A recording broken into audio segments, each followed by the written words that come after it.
खाके खाकेवाडी हरचरीतून खाकेवाडी ज्या दिवशी पाऊस व वारा सुटला त्याच्यामुळे आंब्याची फांदी वारीवर पडली।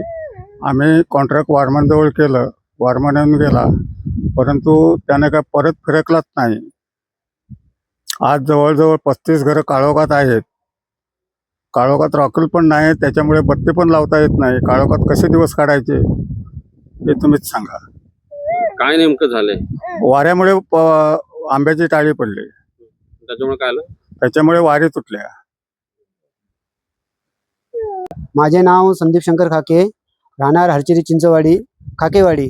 आज जवळजवळ 5-6 दिवस झाले लाईट नाही। झाडाची फांदी पडल्यामुळे आज सर्व 35 कुटुंब आज या अंधारामध्ये आहेत। आणि मेन म्हणजे शाळेचे विद्यार्थी यांना अभ्यास करायला पण भरपूर प्रॉब्लेम होत आहे।